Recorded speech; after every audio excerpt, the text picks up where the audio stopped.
All right. So, one small thing that is kind of great about not being known or not being somebody that has certain expectations to meet is that I can basically about whatever I want. And a really brief anecdote is when my nephew was in, I want to say, sixth or seventh grade. They were in this program, which I think I don't, I'm not really sure if it's nationwide. I'm sure it is. It probably has a different name, but it's called an accelerated reader program, where basically you have to do a test to evaluate what is your reading level, and then you have to meet, based on your reading level, you have to meet certain points, a certain amount of points. And so there are books that, depending on how big they are, and then how complex the words are, if it uses a lot of really complex words, obviously words that I have, right? But if it's a small book and it has very simple words that are not words that you would necessarily need to look in the dictionary for, then think of a Dr. Seuss, then it's going to be worth less points. And it's going to be graded at a reading level that's very low. If you grab a book like, for example, The Lord of the Rings, where there might be some words that are not commonly used, and then there might be some words that you might have to look up. So it's not just a long book, and some words you do have to look up. Then that has a certain amount of points that might be higher than the Dr. Seuss books, but also it's going to be rated at a higher reading level. And my nephew, just like many other children, said, "You know what? I don't like reading. I don't enjoy reading. I don't like being forced to read."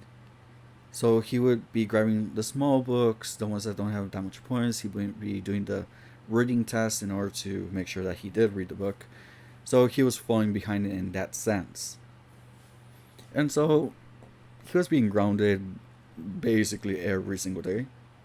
My brother would just go, "Oh, a week without, I don't know, doing sports or things of that nature." Things that didn't really work because it wasn't addressing the issue of him not reading. And his mother, my sister-in-law, she has she's a school teacher, and even she wasn't able to get him to read. And so one thing that I tried doing with him was that I knew that he liked the Harry Potter movies, at least the first three or four. And so I told him, "You know what? Why don't you read the books? It's basically similar to the movie, but it's better." He was kind of like iffy, like, I don't know. But then once I mentioned, "You know what? Usually the Harry Potter books are worth a lot of AR points." Say what? And that's when he started reading those Harry Potter books. I say those, but I've probably read the whole series 7, 8 times already. Basically, it's become a yearly tradition at this point.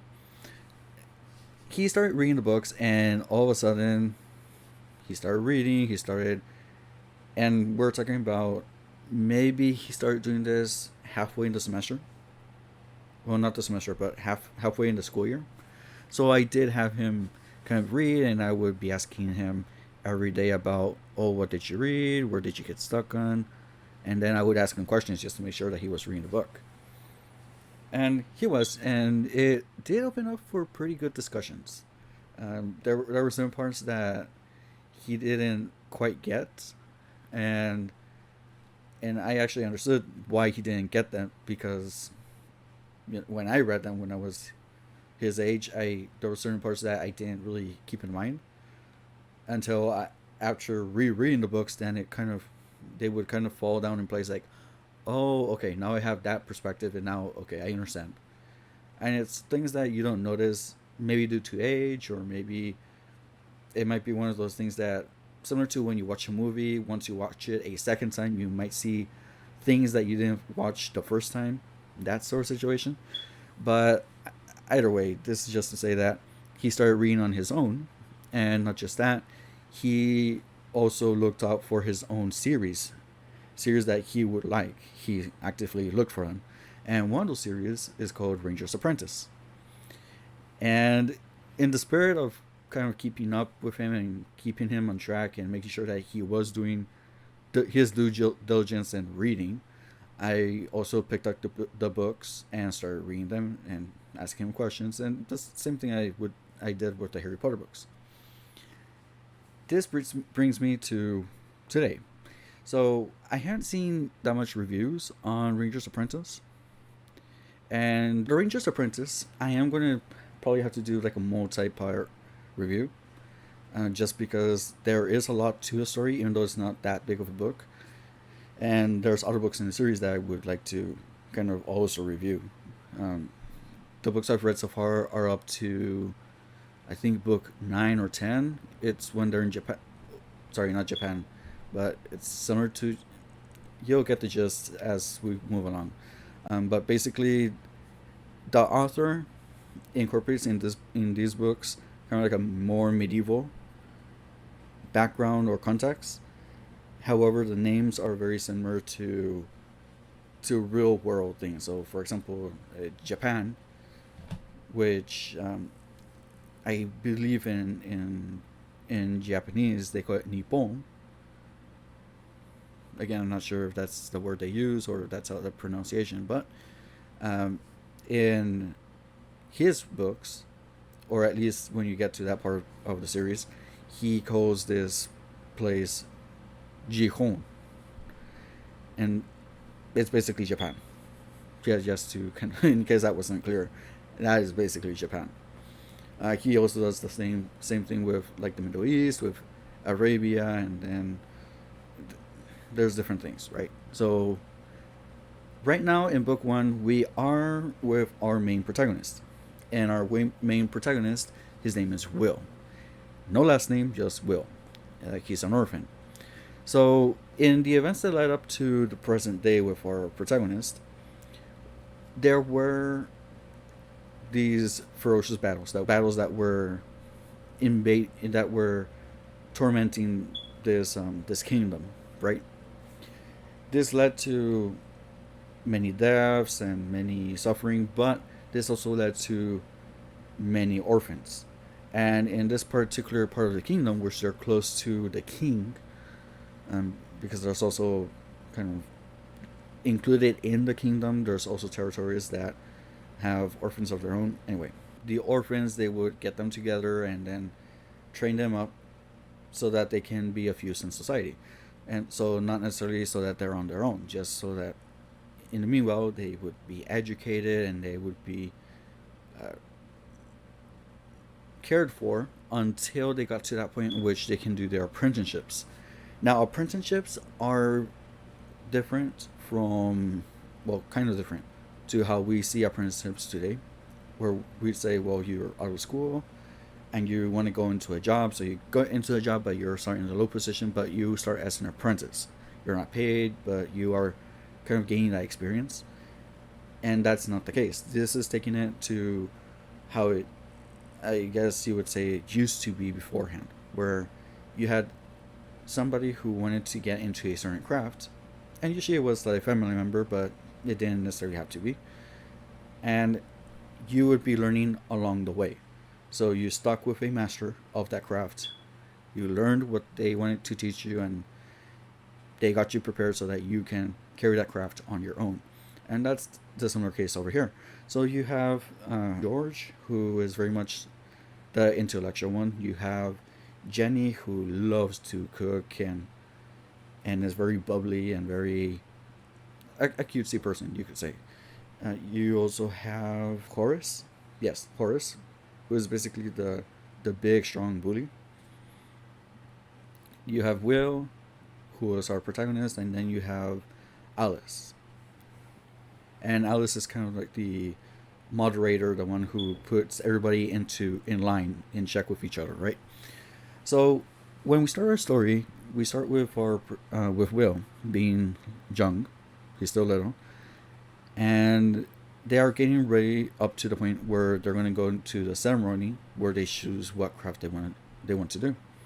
Now, Will had always been fed the story that his father had died as a soldier. Not just that, an excellent warrior, and had died in battle. And so everything he wanted to be in life was to become a soldier. He wanted to become that warrior to do his to be so that his father would be proud of him. Uh, but the thing with Will is that he is not big, he's not strong, all the way around. He's little, he's on the shorter side, but he's incredibly agile. He is able to climb things that are very, very high, and he's an excellent climber. He also pays attention to details, but most importantly, and this is going to be very important for a little bit later, is that he is very honest. So his sense of duty and morality is a strong part of who he is.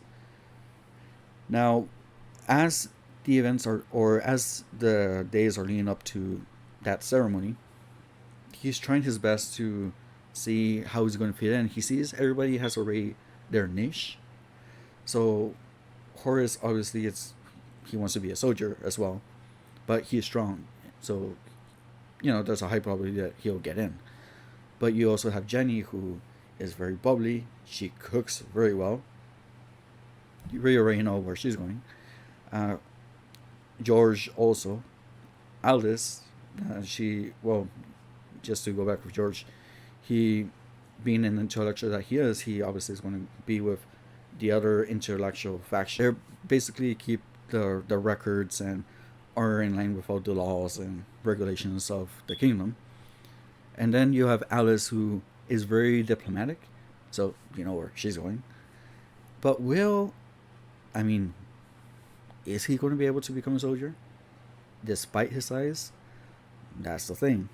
And so, one of the things that happened is that there is a certain document which has I believe it's like a list of some sort. But anyway, it is a document that Will wants to get to. And he decides to grab that document in the middle of the night in order to read it. Now, here's the thing. That document is with the king, in his office. And so that's when he starts to sneak in. He starts from the outside, in the shadows. He climbs up the castle wall. He gets into the office. Everything, and no other soldier has even noticed what was going on. Until he's stopped by a stranger. This very odd individual. And this is very noticeable because this person is what is called a ranger. Now, rangers in the kingdom are very feared because what do they do? Who knows? What can they do? Well, that's also something that nobody is that much aware of. There's a lot of myth around rangers. Some say they are magical, some say that they are spirits, but they basically keep everything in line. So, where you have the soldiers that are enforcing rules, rangers come from being from reconnaissance. They can, so they're excellent spies. They can also travel far and wide and very quick. They're very cross country in that regards. They are also very. They have they impose a lot of respect, right? Because they have a lot of hidden skills that many people don't realize, and most of all, they are excellent archers. And so, this ranger in particular, his name is Holt. He has this very specific ability where he can creep up on people and nobody will listen. Nobody will be any wiser that he's there. And he caught Will by surprise. But rather than the king being angry with Will, he is very shocked and you'll see why. What ends up happening is that Holt had already the inclination that this type of thing would happen, And so the king said, well, you know what? You're right. He's yours.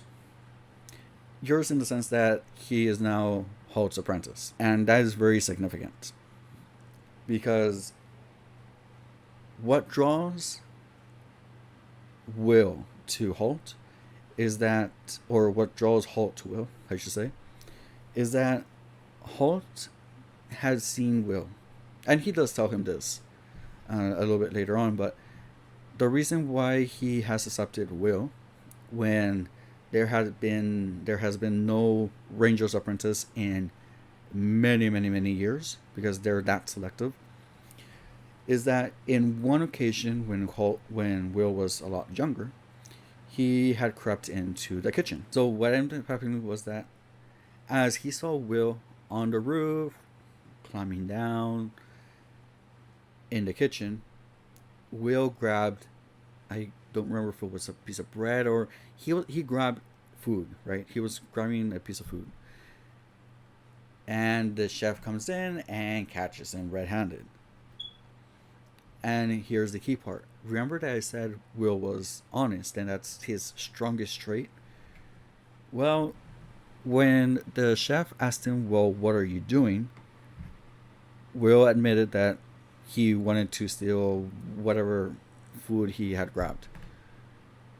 And so he was let go. I don't remember if he was punished, but the chef just let him leave the kitchen.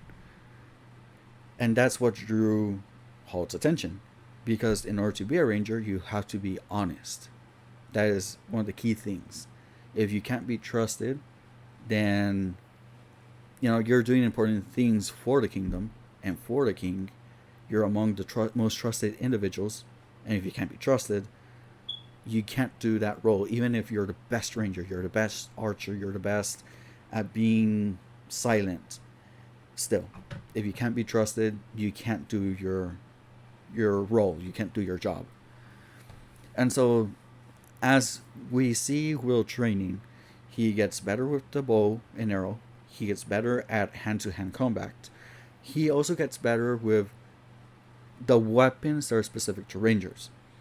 And one of the things that they do, or they have, is they wield two knives. One which is slightly longer and heavier.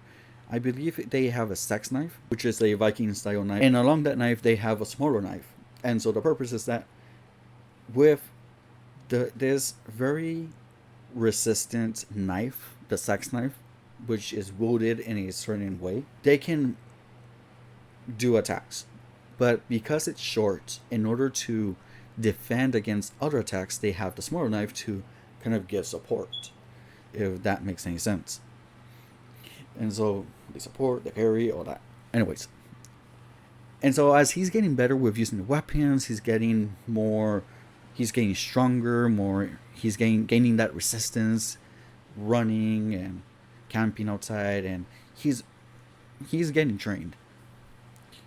On his next visit with basically the other orphans that he had grown up with, and they're still young, I mean, they're not adults or anything, he meets up again with Horace, and oh boy, that's going to be fun. You see, Horace, when I said he was a bully mainly with Will. Throwing him to the ground, punching him, kind of trying to always find out ways how to hurt him. But Will, being as quick as he is, not just with his thoughts, where he could do a retort and catch Horace by surprise, going, wait, what did he just say? But also he's very quick, so it's only when Horace could catch him, that's when he could do the damage. And so Horace, being the bully that he is to Will still, he starts to pick a fight. But Will, now with his training, is able to defend himself much better than before. And the thing with Horace is that he's not a horrible kid. And you might be thinking, well, if he's bullying another kid, that's horrible. Yeah, but here's the thing. When Horace starts off in the training to become a soldier, we also get to see his side of the story. You see, it's not just that he was bullying Will, but when he gets into the Royal Army, he is the one who is now being bullied his senior, by the senior cadets. Well, I don't know if you could call him senior because they're just a year older than he is, but he's still stronger than they are. And they bully him, and then they make him think that it's normal for him to go through what he's going through, and that he shouldn't say anything because that shows that he's weak. Something that is not the case, because and up to a certain point in psychology, that's what we call pluralistic ignorance, where people will think that something is okay even though they're not okay with it. And so they think that being bullied is part of the experience. And more so, Horace takes it to heart that if he can't tolerate this, then he's not fit for a soldier. The reality is much more the opposite. Bullying is not tolerated in the Royal Army. And if Horace were to say something to one of his superiors, they wouldn't have batted an eye. They would have said, you know what, let's get rid of the bullies. Why? Because that doesn't show strength. And it's an amazing lesson, because you see that not all bullies are just horrible people for the sake of being horrible, but it also showcases that when you're being bullied, you're not just supposed to be taking it in. You need to let somebody know. Because of course, if somebody is being aggressive, if somebody is being hostile, if somebody is harming you in any way, even if it's just emotionally and mentally, you do have to say something. You can't just be quiet, because most of the time there's things that can be done, but the people that can help you don't know that you need the help if you don't let them know. And that was pretty much the case. Now, it doesn't get resolved right then and there in the Royal Army when they meet up again. So Horace is very much with these emotions pent up inside. But Will now being able to defend himself, well, obviously, it's not as easy as it once was. And Horace notices that difference in Will. That no longer is he looking how to escape. Not only is he not afraid of him anymore, but really Will is, even though not being aggressive back, he is able to fight back. And so that's like part of the thing. Now, I don't want to just ramble on and on and on, because there's a lot of things to say about the story and a lot of things I would like to review. So I'll just end it up with this part one by saying it is a classic story of a character finding their way in life. And what you want to be many times is not what you're always going to be. And kind of like to showcase that point, if you talk to your teachers, if you talk to your parents, if you talk to other people, they might tell you something similar around the lines that, and maybe not all of them, maybe there are people that they said, you know, I want to be this, and they are on track all the time and they got to where they were. But most of the time, people won't become that type of person they wanted to be. People who wanted to be lawyers, engineers, doctors, who wanted to be president, you know, that sort of thing, will end up changing their career paths, and they'll become something else. They don't regret it, because there is a reason why they changed paths, but you'll become the person you are not because of your destination, but because of the journey that you go through. So I'll just leave it there for now. I'll continue on with the next part 2, which I don't know when I will be posting that video, but hopefully soon enough. But anyway, see you soon.